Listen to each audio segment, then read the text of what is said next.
Hey, everybody. I'm not sure this is working or not, but we're going to figure it out. Hey, good to see you guys. Wish I could see you for real, but you know how it is. To those of you who have already written in, thanks a lot. I enjoyed hearing from you guys. And to those of you who hadn't, get in touch. And hopefully I'll talk to you soon. But it is time for us to read one of my favorite plays of the school year, A Raisin in the Sun. And when I was looking this over, it was interesting to see just how many different like illustrations, different book covers there were. You look at this one and you can see the male face in the background, female face in the foreground, and then the plant. Always the plant. Through this whole play, I want you to keep an eye on Mama's plant. It's the one significant symbol throughout the whole story. Another version of it, take a look at this. Does this look, I mean, again, you see the plant there in the corner, but does this give you a better hint of what it's about? I wonder. I have no idea. And of course, this is the book that, had we been in school, I would have put into your hands. And I like it because it also shows the author. You know, you can see Lorraine Hansberry there. And she wrote this when she was quite young. At the time, she was the youngest writer to ever have a play on Broadway, the first Black writer to ever have a play on Broadway, and the first woman to ever have a play on Broadway. So she was impressive, to say the least. Now, the title of the piece comes from a Langston Hughes poem. I know some of you might be thinking, A Raisin in the Sun. What, it's about raisins? No. It's from a poem from a time called the Harlem Renaissance in the 1920s by probably the most famous African-American poet. His name was Langston Hughes. I'll bet some of you have heard him. Now, the poem is called A Dream Deferred. And just so you know, deferred means to delay something or to postpone it, not to throw it away, not to get rid of it, but just to put it off. So what does it do to a person to have to postpone their dream, delay their dream? So read the poem with me.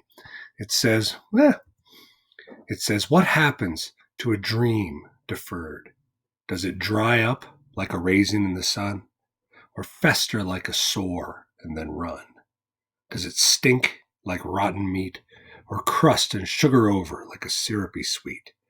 Maybe it just sags like a heavy load, or does it explode? When we finish the play, we're going to come back to this poem and see what happened to the different dreams that were deferred.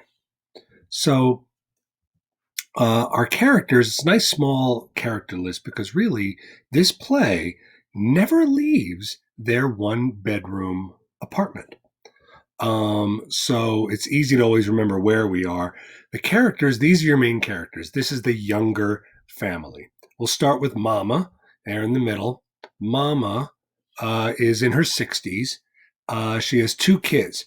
You got her oldest, which is Walter. He probably looks familiar, right? P. Diddy made this into a movie that's less accurate, but can Diddy act?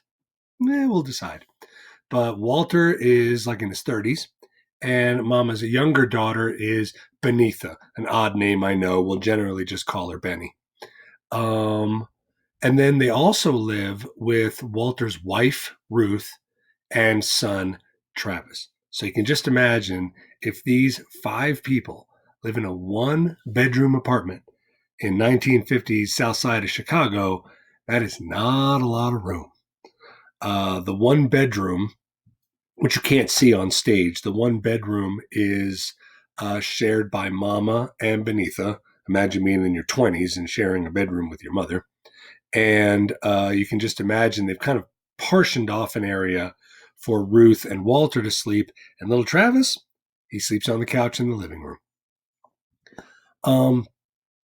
So really, guys, I want you to start the play on your own. It opens with a big, long description. You don't really need to read it because it's just describing the living room, and it's just trying to say that this is a living room that obviously has been lived in a little too long, and it's a little worn down.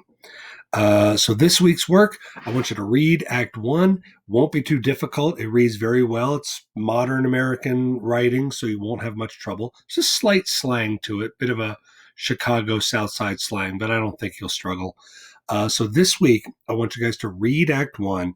And if you go on Google and just text, or just type in Raisin in the Sun full text. You'll find it everywhere. It won't be difficult.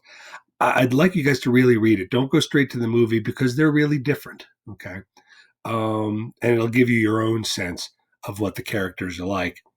And your assignment, when you're done with that, Act 1, I'll be posting that in just a day or two.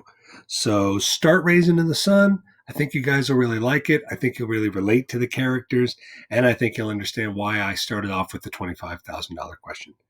But please, guys, feel free to email me or contact me on Schoology if you have any questions, any trouble finding the story, or any questions about characters, what's going on, absolutely anything. Feel free to ask. Talk to you guys soon. Take care.